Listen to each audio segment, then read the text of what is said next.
Celebrating 20 years of commercial-free news for the classroom, this is CNN Student News. This show is awesome. I'm Carl Azuz. You know how we look now, but over my shoulder you can see some sweet graphics from the 1980s. A look back is coming up after our top stories. Let's go.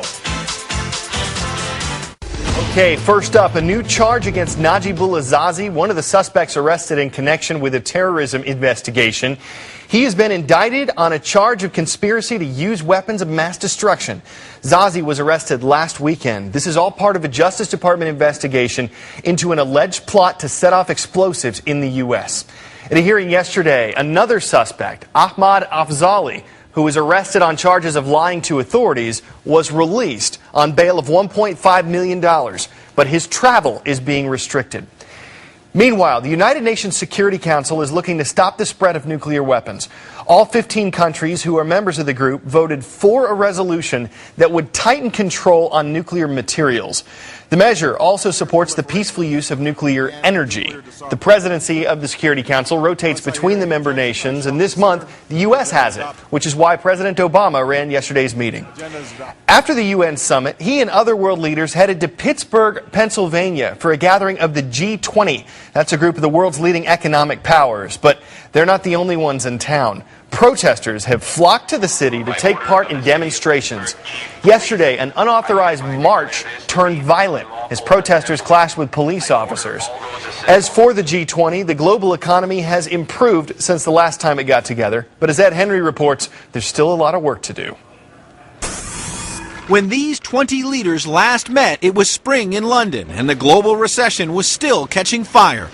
But as President Obama wrapped up his first big moment on the international stage, he declared they were putting out the flames.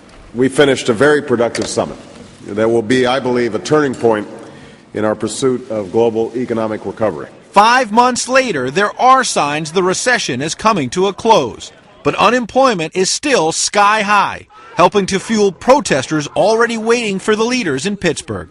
No peace, no job! The president acknowledged to CNN's John King that unemployment may get worse in the next few months, which is why he will be pushing his counterparts to sign on to a specific pledge to make the global economy more balanced.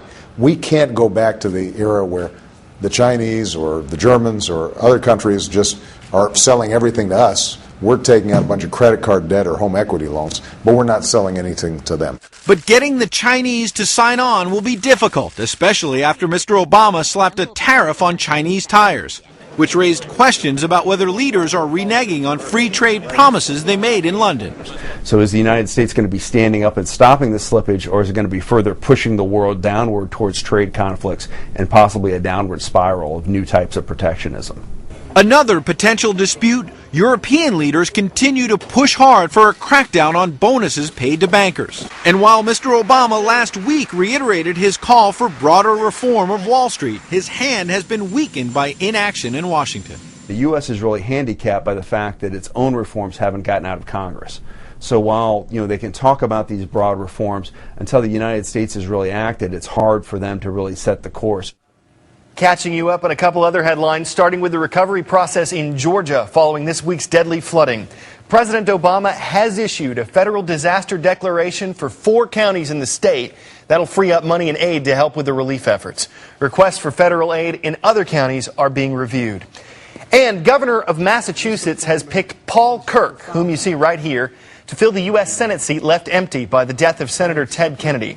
He's only taking over the seat temporarily, though. A special election for a permanent replacement is set for January. Kirk has said he doesn't intend to take part in that process. Time for the shout out. Which of these existed 20 years ago? If you think you know it, shout it out. Is it the World Wide Web, DVDs, MP3 players, or text messaging? You've got 3 seconds. Go.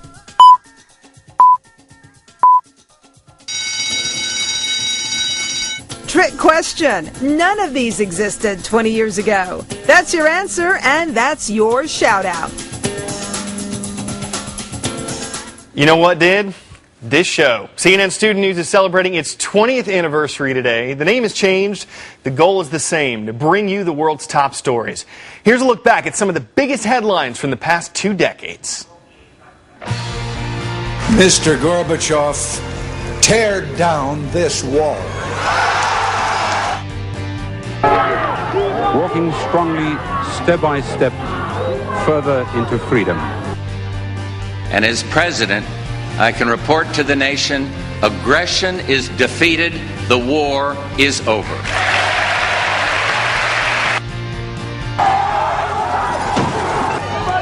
This has just now been ignited. Can we all get along? Can we get along?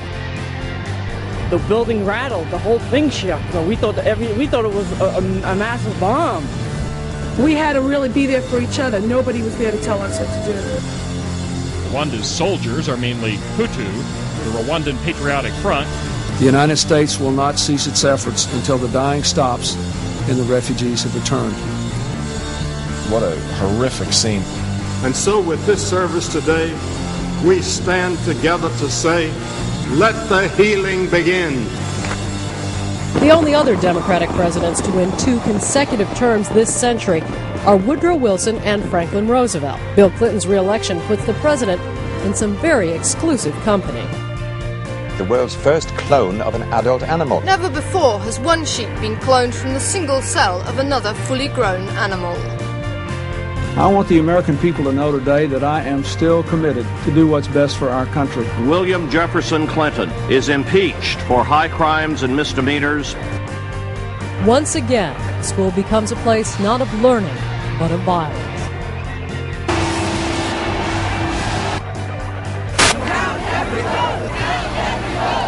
Just moments ago, I spoke with George W. Bush and congratulated him on becoming the 43rd President of the United States. I will not yield. I will not rest. I will not relent in waging this struggle for freedom and security for the American people. WorldCom filed for bankruptcy protection amid a $4 billion scandal. It's the largest bankruptcy case in United States history. The stock price began its free fall late last month. American and coalition forces are in the early stages of military operations to disarm Iraq, to free its people, and to defend the world from grave danger. Of the major earthquake of northwestern India, which has triggered killer tsunamis in at least 6 South Asian nations. The quake hit off the coast of Sumatra, reportedly killing scores of people.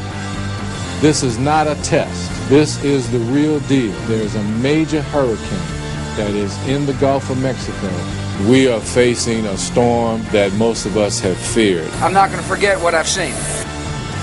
Last night, the government of North Korea proclaimed to the world that it had conducted a nuclear test. Such a claim itself constitutes a threat to international peace and security. Today, our nation grieves with those who have lost loved ones at Virginia Tech. We hold the victims in our hearts, we lift them up in our prayers, and we ask a loving God to comfort those who are suffering today. I have a privilege given few Americans. I accept your nomination for President of the United States. For presidency of the United States. America elects its first African-American president. Change has come to America. I, Barack Hussein Obama, do solemnly swear. Congratulations, Mr. President. Know that America is a friend of each nation and every man, woman, and child who seeks a future of peace and dignity. And we are ready to lead once more. Okay, we're not done yet. Some of our viewers wanted to get in on this celebration, so take it away, y'all. Happy 20th anniversary, CNN Student News. From us at Broad Creek Middle School in Newport, North Carolina, to you in Atlanta, Georgia, at CNN Student News headquarters. Happy 20th birthday! Nice job. Thank you, guys. They and all of you out there are the reason we do this show. So from all of us here at CNN Student News, thank you so much for an incredible 20 years. We're going to keep this thing going on Monday, so we will see you then.